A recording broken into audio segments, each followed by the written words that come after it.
ভাই আমাদের দিদিমণির এখন ক্ষমতা গেছে, আবার লোকেদের কথাও শুনছি যে ওনার নাকি মাথাটা গেছে, আবার নাকি শুনছি ওনার শরীরটাও যাবে, আবার আমি লোকেদের মুখেও শুনছি যে উনি নাকি দেহ রাখবেন। তো সেটা আমি বলছি না, ওনাকে নাকি ফোন করে বলছে যে উনি নাকি কবে যাবেন।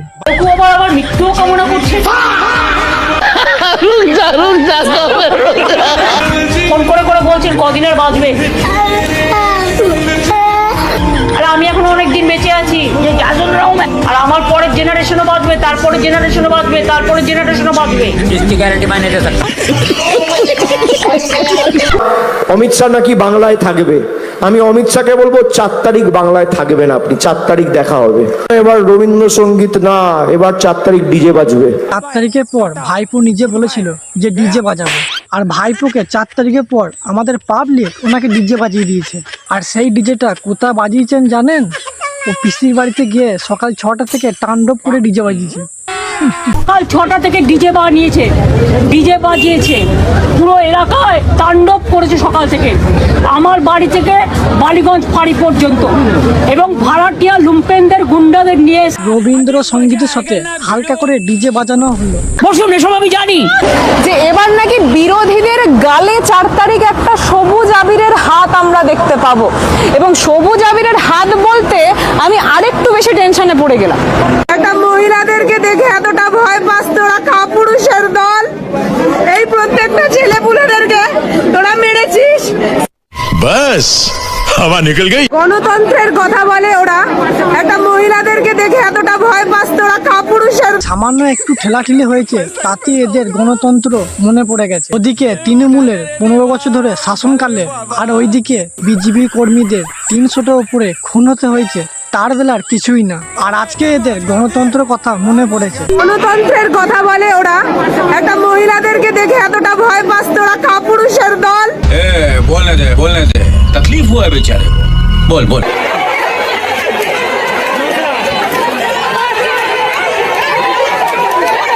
মনে করিস আমরা ডিমে ভয় পাই? কাপুরুষের দল, তোরা মনে করিস ডিমে ভয় পাই আমরা?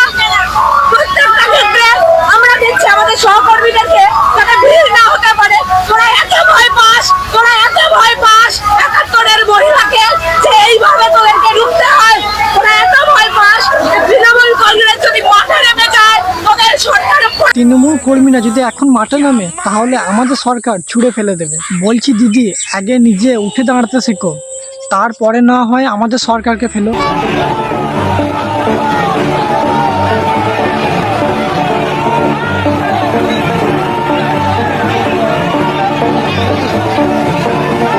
खत्म, bye bye, tata, good bye, गया। ও অ্যাপ্লাই করেছে, মা অ্যাপ্লাই করেছে, মার টাকা ঢুকেছে, আমার বোর টাকা ঢোকেনি, ঠিক আছে? এই নিয়ে তো সরকারি অশান্তি লেগে আছে। তুমি কি করে দিয়েছো? তুমি যে মারটা ঢুকলো, বৌদিটা ঢুকলো, আমার টাকা ঢুকলো না। মায়ের টাকা ঢুকেছে কিন্তু বউর টাকা ঢুকেনি, আর এটা নিয়ে ঝামেলা শুরু। অন্নপূর্ণা টাকা না ঢোকা নিয়ে এখন পুরো রাজ্য জুড়ে আন্দোলন চলছে। এখন টাকা না নিয়ে এরা পৌরসভা ছাড়বেই না। আমরা এখন না খেয়ে দিয়েও থাকবো, কিন্তু এই পৌরসভা ছাড়বো না যতক্ষণ না অন্নপূর্ণা টাকা ঢুকছে। ভাই, অন্নপূর্ণা যোজনার ফর্মটা অফলাইনে ফর্ম ফিল আপ করুক বা অনলাইনে করুক, যখন সেটা রিজেক্ট হয়ে যায় তখন আমাদের বৌদি ও কাকিমাদের যা অবস্থা।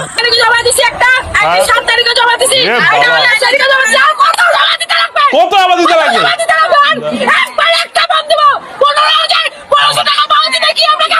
আরে না ভাই, আরে আমি দিয়ে দিচ্ছি, যদি আমার কাছে থাকে তাহলে আমি দিয়ে দিচ্ছি। মানে ভাই এদের যা চিচামিচি ভাই, সত্যি। মানে ভাই অন্নপূর্ণা টাকা ঢোকে নেই, তো তার জন্য পৌরসভা পুরো মাথায় করে দিচ্ছে। আর এই সোশ্যাল মিডিয়ায় এসে এত চিৎকার আর এত চিচামিচি।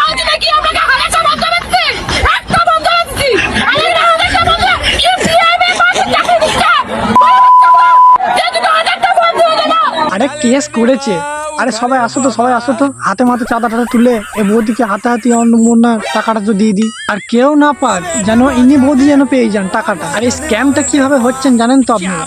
যাদের বাড়ির স্বামী চাকরি বাকরি করেন তারাও কিন্তু এই অন্নপূর্ণা যোজনার ফর্মটা ফিল আপ করে জমা দিয়ে দিয়েছেন।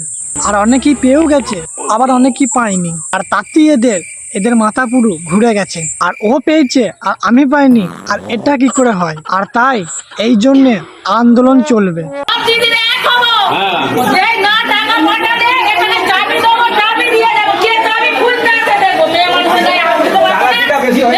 আর এই কাকিমা মনে হয় অন্নপূর্ণা পাওয়ার জন্য লোভে ভোট দিয়েছেন। তাই অন্নপূর্ণা যখন ব্যাংক অ্যাকাউন্টে ঢোকেনি আর মাথাটা পুরো গেছে খারাপ হয়ে। টাকা দেবে না অন্নপূর্ণা ভান্ডারের, তাহলে সবার এটা বল স্টপ রাখুক, আগে সবার ইনকোয়ারি হোক, 5-6 মাস পর আবার শুরু করুক পোর্টালটা, আমরা রাজি আছি। কিন্তু আমাদের বাড়ির সামনে মেয়েরা পাবে, কেউ পাবে না, ওইটাকে একদম ঠিক।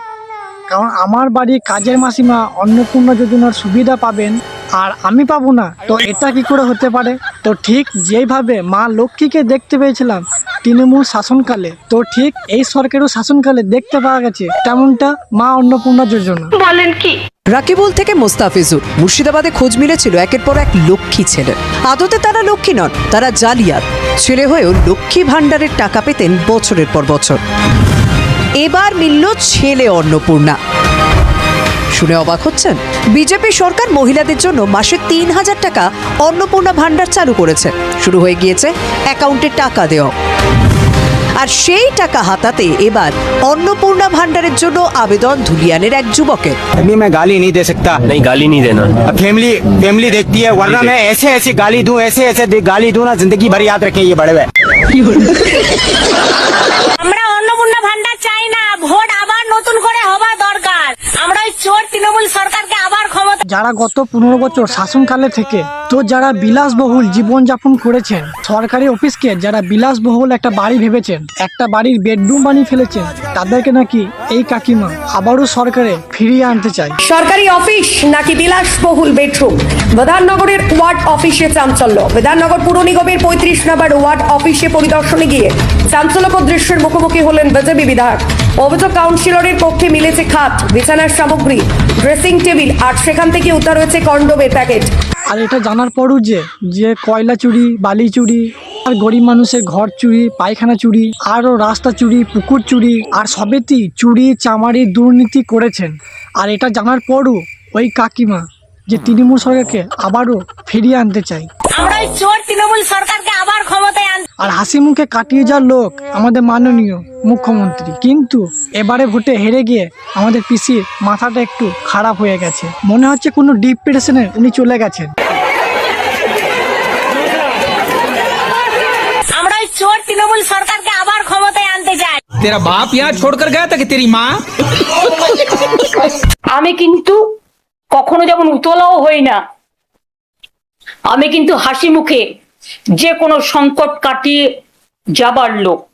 কারণ ছাত্র রাজনীতিতে আমার হাতে খড়ি এবং সংগ্রাম করাটাই আমার জীবন। আর হাসি মুখে কাটিয়ে যাওয়ার লোক আমাদের মাননীয় মুখ্যমন্ত্রী, কিন্তু এবারে ভোটে হেরে গিয়ে আমাদের পিসির মাথাটা একটু খারাপ হয়ে গেছে। মনে হচ্ছে কোনো ডিপ্রেশনে উনি চলে গেছে। আর সেই জন্যই উনি নিজেদের কর্মীদিনকে থাবড়ি দিয়ে।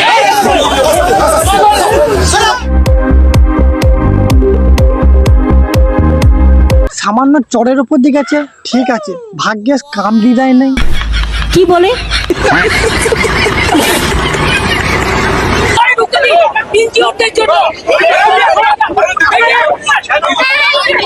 আর আমাদের দিদি এমনি এমনি রেগে যায়নি, সামনে হয়তো গেরুয়া রং দেখেছেন, ওই জন্য মাথাটা একটু খারাপ হয়ে গেছে, আর ওই জন্যই গালে চড় মেরে দিয়েছে।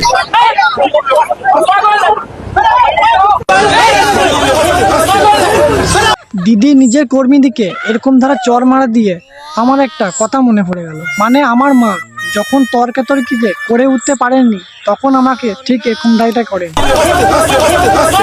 তো মহা মুশকিল ভাই। কেউ কেউ আবার মৃত্যুও কামনা করছেন, শুনেছি ফোন করে করে বলছেন কদিনের বাঁচবে। আর আমি এখনো অনেকদিন বেঁচে আছি। মানে আমাদের পশ্চিম বাংলাবাসী মানে এখনো কিছু এন্টারটেইনমেন্ট ভিডিও পাবে, আর সেটা দেখার জন্য। আর আমি এখনো অনেকদিন বেঁচে আছি। ভাই এটা একদমই ঠিক না। যারা আমার দিদিমণির মৃত্যু কামনা করছে তাদেরকে একরাশ ঘৃণা সমবেদনা জানায়, আর তারা যেন তাড়াতাড়ি চলে যায়। ছটা থেকে ডিজে বাজিয়েছে, পুরো এলাকায় তাণ্ডব করেছে সকাল থেকে। আমার বাড়ি থেকে বালিগঞ্জ ফাঁড়ি পর্যন্ত, এবং ভাড়াটিয়া লুম্পেনদের গুন্ডাদের নিয়ে এসছে, মেয়েদের গায়ে যেভাবে হাত দিয়েছে। আমি তাদের রেস্কিউ করার জন্য গেটের বাইরে গেছিলাম, আমি দেখেছি প্রত্যেকের মাথায় রক্ত, মেয়েদের গাল থেকে শুরু করে, বুক থেকে শুরু করে, তাদের প্রাইভেট পার্টস থেকে শুরু করে ছেলেদেরও মারা হয়েছে, মেয়েদেরও মারা হয়েছে। এত জঘন্যতম ঘটনা ঘটছে। এই পরিবর্তন কি বাংলার মানুষ চেয়েছিল? কিন্তু মিছিলের মধ্যে ঢুকে বিজেপি কর্মীরা আমাদের ছেলেমেয়েরা যাতে স্লোগান দিতে না পারে, যে রামের টাকা চুরি করে খায়, যারা প্রণামী বক্সের টাকা চুরি করে খায়, লজ্জা থাকা উচিত। তারা সেই রামের নামে স্লোগান দিয়ে রামকে অবমাননা করছে। যারা 26,000 চাকরি করে যুব সমাজে পেটে লাথি মেরেছে, আর যারা আমফানে টাকা চুরি করেছে, আর যারা রাস্তা, পুকুর, বাড়ি পকেট মেরে চুরি করেছে, তারা আরো যারা ইট, পাথর, কয়লা, বালি চুরি করে নিজেদের পকেট ভরেছে আর নিজেদের ব্যাংক ব্যালেন্স বাড়িয়েছে, তারা এখন রাম মন্দিরে পুনাই বক্সে টাকা নিয়ে আন্দোলন করছে। রাম মন্দির পুনাই বাক্স নিয়ে টাকা চুরি হয়েছিল, আর উত্তরপ্রদেশের পুলিশ ইতিমধ্যে তাদেরকে গ্রেপ্তারও করে নিয়েছে। আর যারা এই কাণ্ডে জড়িত ছিল, অযোধ্যার রাম মন্দিরে দানের টাকা চুরির অভিযোগ ঘিরে তোলপাড় দেশ জুড়ে। তদন্তে ইতিমধ্যে 8 জনকে গ্রেপ্তার করেছে পুলিশ। উদ্ধার হয়েছে প্রায় 80 লক্ষ টাকা। তদন্তকারীদের দাবি, দান গণনার সময় অনিয়মের সুযোগ নিয়ে অর্থ সরিয়ে ফেলা হয়েছিল। এই ঘটনার পর ট্রাস্টের সাধারণ সম্পাদক সম্পত রায় ও সদস্য অনিল মিশ্র পদত্যাগ করেছেন বলে ট্রাস্ট জানিয়ে। পারমিশন নিয়ে এমনিতে আমাদের কোথাও যেতে দিতে দেওয়া হচ্ছে না, হাউস অ্যারেস্টের মতো করে রেখেছে পুলিশ। এখানে আমাদের উপর ওয়াচ করছে, আর যেখানে মেয়েরা ধর্ষিতা হচ্ছে সেখানে পুলিশ ইজ নট অ্যাভেলেবেল। আমাদের হ্যান্ডমাইক কেড়ে নিয়েছে। কোর্ট পারমিশন দিয়েছিল হ্যান্ডমাইক নিয়ে যাওয়ার জন্য। সারা কালীঘাট এরিয়া থেকে গড়িয়া পর্যন্ত, বালিগঞ্জ ফাঁড়ি পর্যন্ত হাইকোর্ট যে পারমিশন দিয়েছিল হ্যান্ডমাইক অ্যালাউ করবার, সকাল 6টা থেকে ডিজে বাজিয়েছে, পুরো এলাকায় তাণ্ডব করেছে সকাল থেকে। আরে কি বলে, বাবার নাম ঠেলাজি, আর 15 বছর তৃণমূল কংগ্রেস শাসন করেছে, আর তার শাসনকালে মহিলা নেতৃত্বের উপর কত যে হামলা করেছে। রেখা পাত্র, রকেট চ্যাটার্জি, অগ্নিমিত্রা ফল, আর এদের ওপর হামলা আর কত যে আক্রমণ হয়েছে তার কোনো ঠিক ঠিকানা নেই। আর তখন এই তৃণমূল সরকার শান্তি চায়নি, আর তখন এদের গণতন্ত্রের কথা একবারও মনে পড়ে। আমার বাড়ি থেকে বালিগঞ্জ ফাঁড়ি পর্যন্ত, এবং ভাড়াটিয়া লুম্পেনদের গুন্ডাদের নিয়ে এসছে, মেয়েদের গায়ে যেভাবে হাত দিয়েছে। আমি তাদের রেস্কিউ করার জন্য গেটের বাইরে গেছিলাম, আমি দেখেছি প্রত্যেকের মাথায় রক্ত, মেয়েদের গাল থেকে শুরু করে, বুক থেকে শুরু করে, তাদের প্রাইভেট পার্টস থেকে শুরু করে ছেলেদেরও মারা হয়েছে, মেয়েদেরও মারা হয়েছে। এত জঘন্যতম ঘটনা ঘটছে। এই পরিবর্তন কি বাংলার মানুষ চেয়েছিল? বাংলার মানুষ যদি পরিবর্তনই চেয়ে থাক, আমরা বলি শান্তি আসুক, স্বস্তি আসুক, ধর্ষণ কমুক, অত্যাচার কমুক। আমাদের কোর্টে গিয়ে পারমিশন নিতে হচ্ছে। ঠিক আছে, আমরা আইন মেনে চলি বলে কোর্টের পারমিশন নিয়ে মিছিল করতে গেছিল। আপনারা দেখেছেন তাণ্ডব করে কিভাবে সবাইকে পেটানো হয়েছে। তাও আমরা মিছিল করি, তা সত্ত্বেও মিছিল করেছে ওরা। কিন্তু মিছিলের মধ্যে ঢুকে বিজেপি কর্মীরা আমাদের ছেলেমেয়েরা যাতে স্লোগান দিতে না পারে, যে রামের টাকা চুরি করে খায়, যারা প্রণামী বক্সের টাকা চুরি করে খায়, লজ্জা থাকা উচিত। তারা সেই রামের নামে স্লোগান দিয়ে রামকে অবমাননা করছে। আমি বলবো, राम का नाम बदनाम ना करो।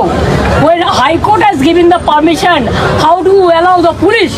I am not blaming. আপনাদের ভাগ্য ভালো, এই সরকার আপনাদের উপর যে টিয়ার গ্যাসের ছুড়েনি, আরও জল কামান ছুড়েনি, আর পচা ডিম তো বলতেই হবে না, ছুড়েনি। কারণ আপনারা যা পূর্বে করেছেন, আর তার তুলনায় এসব কিছুই না। দিনে দিনে এই তৃণমূল আরো কত নাটক দেখতে বাকি রয়েছে, এগুলো না আপনারা বুঝতেই পারবেন। আর তার কারণ যে বললাম, ভালো তৃণমূল, খারাপ তৃণমূল, আর এদের এখনো অনেক রঙ্গ তামাশা দেখতে বাকি রয়েছে। তো এরকমই এক এক করে ভিডিও নিয়ে আসবো আর দেখাবো তোমাদেরকে। আপনারা জাস্ট আমার চ্যানেলটা সাবস্ক্রাইব করে রাখুন এরকম ধারা বিভিন্ন রকম ভিডিও দেখার জন্য। আর ভেলকি ভিডিও তো দেখতে পাবেনই, তো তার সাথে লাইক করে নিন, পাশে থাকা ঘন্টিটা বাজিয়ে দিন, আর এরকম ভিডিও পাওয়ার জন্য আমার চ্যানেলটা সাবস্ক্রাইব করে রাখুন।